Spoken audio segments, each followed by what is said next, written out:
I don't know about any of you, but I'm getting tired. One of those things, I think certainly myself, I've had an easier time dealing with, I'll call it the COVID weariness than others because I'm so introverted, but I see it really take a toll on people like Rebecca, who's very extroverted. She wants to be able to go and meet with people and hug people. I was actually really excited when she got to go back to work because then I knew that she would at least be social with other human beings and she would no longer be going crazy at home. And I say that because as I'm looking at where we're going in John chapter 6, if you are following along today, it's John chapter 6. We're starting at 16.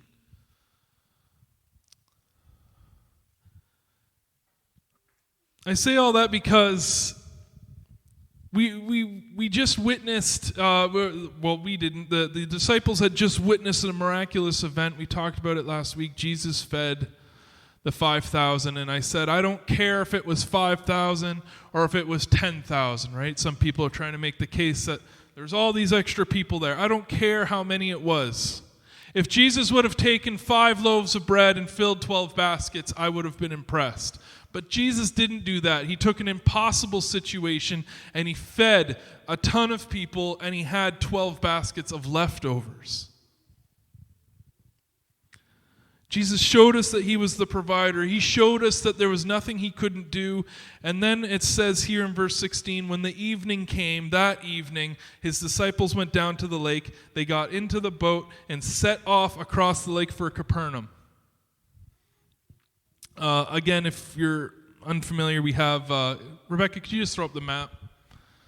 Right, the Sea of Galilee is up in the north of Israel. It's not that big.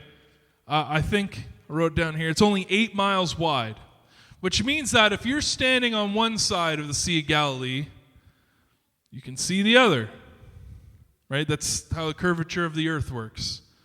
That's not a conspiracy theory I'm into, okay?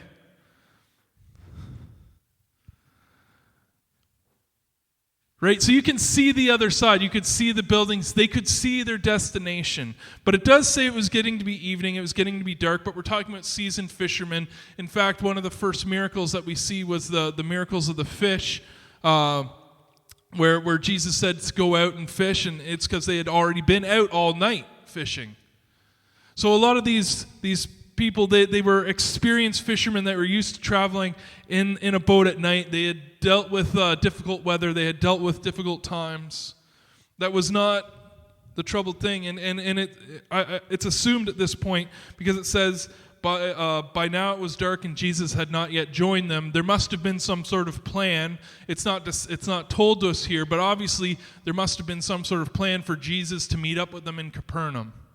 Right, Jesus went off into the mountain. It said at the end of, I believe, verse 15, he decided to retreat away because they wanted to make him king.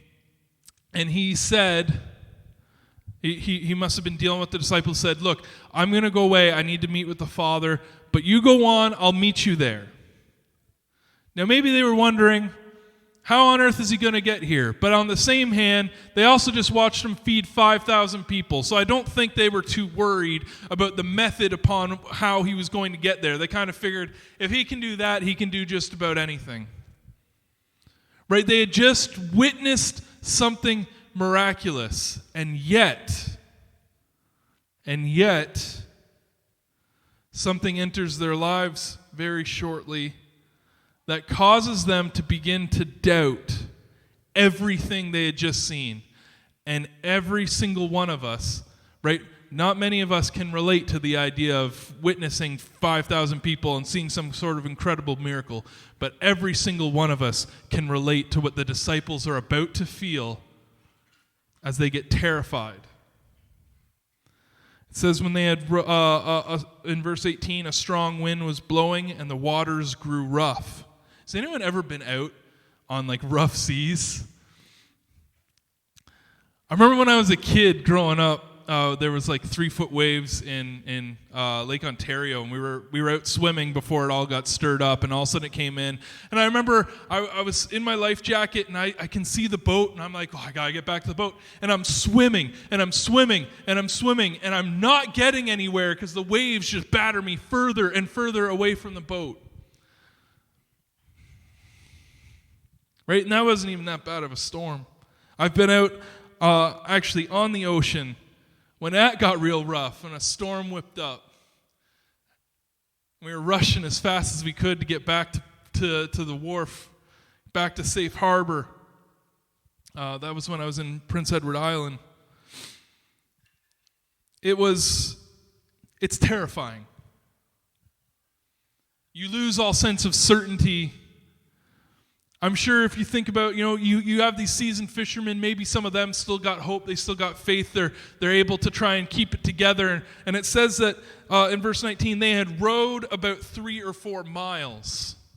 They kept going and persevering, but can you imagine how poor Matthew must have felt at this point? The tax collector. He didn't spend no time out in a boat. He surely probably thought they were about to die.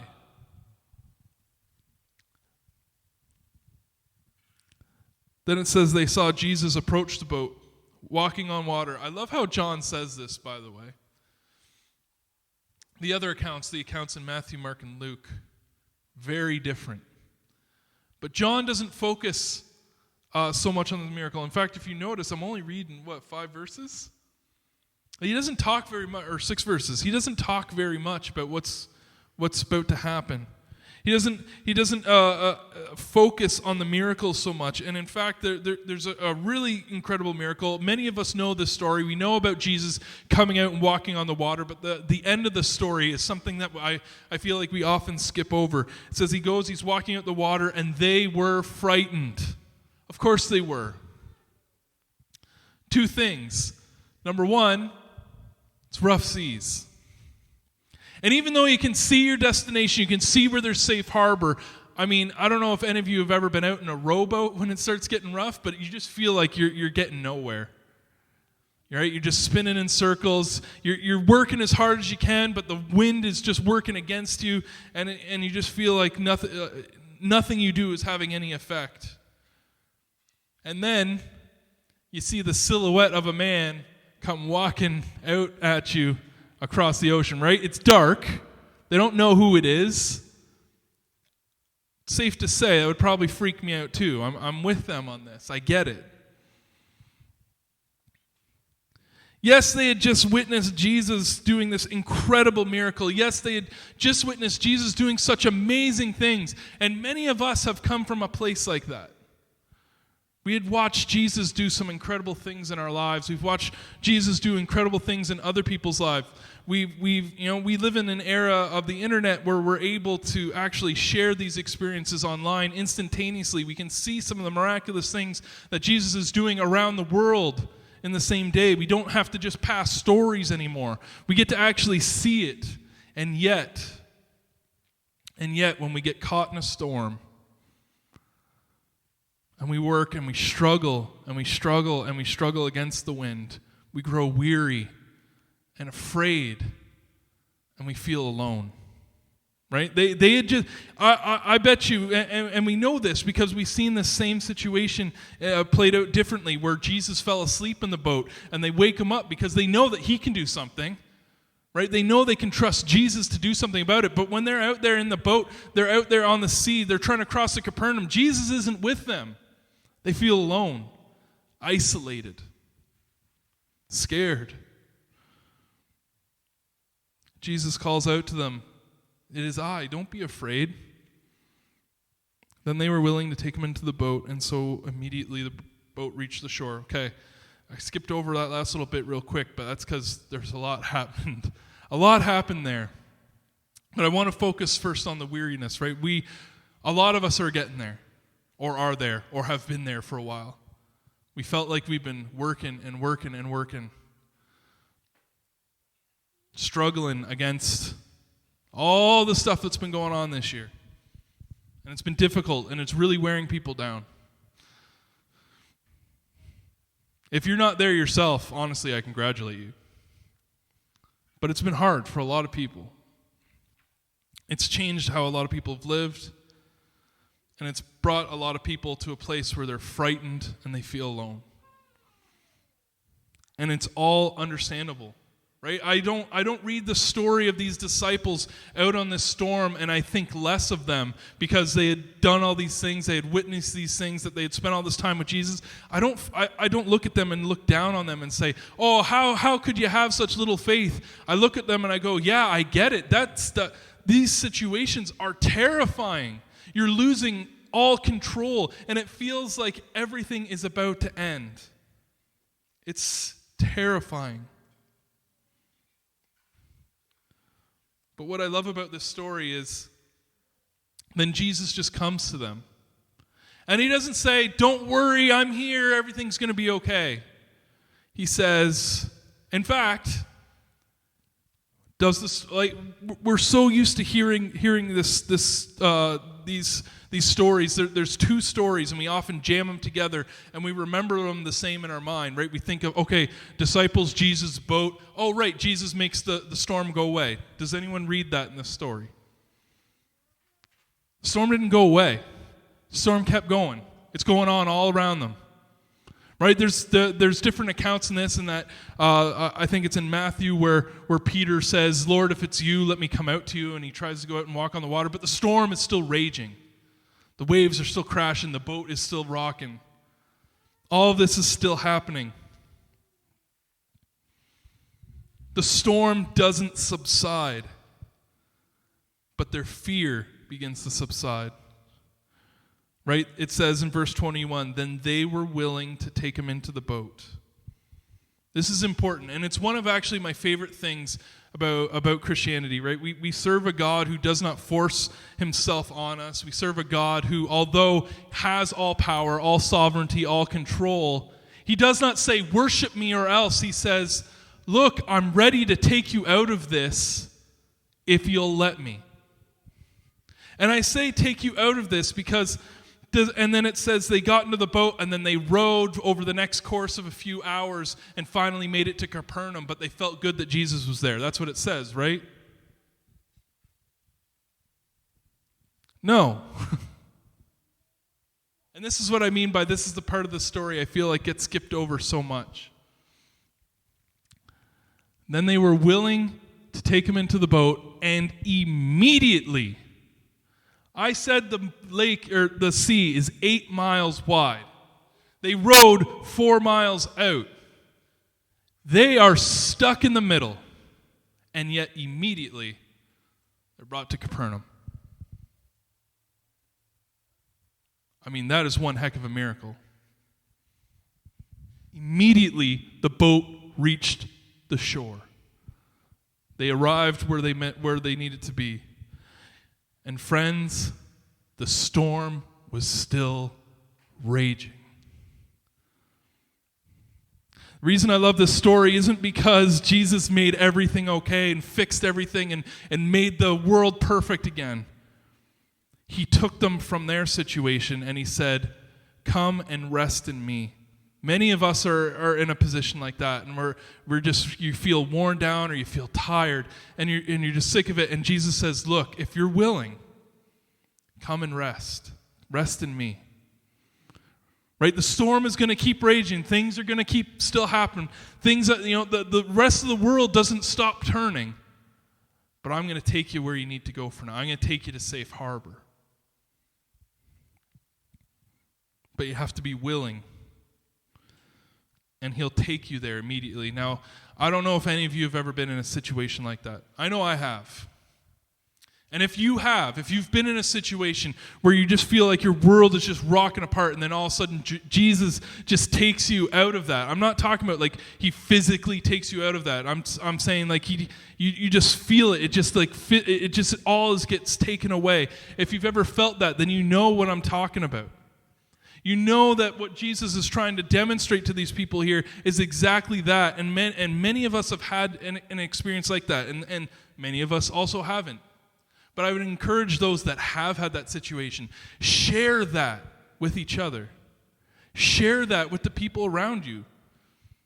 Because maybe they're sitting there, they're rocking in the boat, and they're afraid, and they're not willing to let go of the oars because they're not willing to let go of control. They're not sure how it is that Jesus is going to be able to suddenly bring them to safe harbor, because that does seem a bit wild, doesn't it? How can he do that? How does he just snap his fingers and suddenly everything's okay? And yet that's exactly what he does here. I originally wanted to continue on in the story because when he gets there, of course, things really begin to happen. But I felt like the rest of the story would be better served altogether. But I really wanted to focus on this idea that fear can cause us to do some incredible things. And I brought it up at the very beginning of the service where I said, can you imagine if I would have told you how we'd be living right now last year? Not one of you would have believed it. But what drove us to do all this? What drove the mask mandates? What drove the color zones in the province? What drove the entire world to shut down? It's fear. People are afraid. And suddenly, when we're afraid, it causes us to do things, to live in a way that we never would have thought possible. Fear can drive us to do things that we would never, ever think that we would be capable of doing. It's one of the more common, one of the more widely known things that at the end of World War II, as the Allies were coming into Germany and they were finding the concentration camps, and they discovered that it was just regular townsfolk, right? These were their neighbors, and suddenly they were turned on them so quickly. Why? Because a lot of these people, they were afraid of being reported to the SS, or they were afraid of doing something wrong and then they get in trouble. Fear caused people to turn into monsters.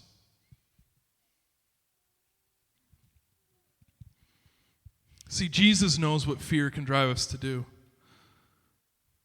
So he comes out to us in the midst of our storm, in a place where we feel completely isolated and alone, in a place where we feel like there's no way that anyone can reach us. Jesus is able to walk out. He's able to look at us and say, it's me. You don't need to be afraid anymore. I don't know about you, but whenever I read this story, I always kind of imagine, in my mind as I'm reading this, I just imagine like Jesus as he's walking up to them and he's just kind of reaching out his hand. He's like, look, it's me. It's okay. Maybe that's just because that's what we do, right? We do that to people where you kind of, you're coming up to someone and you want to show them, look, I'm not here to hurt you. It's just me. I'm okay.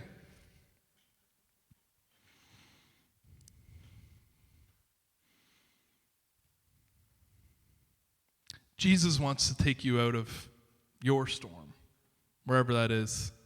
Jesus wants to take you out of your fear, out of your problem. And he's able, he's capable, right? He literally just read, he fed the 5,000, he's turned water into wine, he's healed the sick. He's walked on water. Many of us, if you've read the rest of the Bible, we know he's done things like he's calmed the storm. He can do these things. But we just have to give our trust to him. We need to put our lives in his hands. We need to be willing to let go of control, right? Let go of the oars and say, God, take me to where I need to go. And honestly, I know for myself that's one of the most difficult things that I ever have to do is let go of control and say, God, I'm ready for you to do it. I mean, I know a lot of people here can agree with that. Right? A lot of people here can identify with that. Letting go and letting someone else, even God, letting anyone else in your life take control is so difficult. But it's the only way. If you want what God has for you, if you want what Jesus has for you, then we need to do that. We need to trust in Jesus. And so I'm going to get Rebecca. We're going to play a song. It's I feel like the sermon was a little bit more melancholy, but the song's a little bit more chipper. But it's that song, "'Tis So Sweet to Trust in Jesus." And as the song's playing, as the guy's singing, I want us to take a moment to stop and pray and really consider the words. And I want us to really, go to God in prayer and actually trust in Him. Trust that He will lead us. Trust that He will guide us. And trust that He will take us out of our storm. Rebecca, can I get you to play that?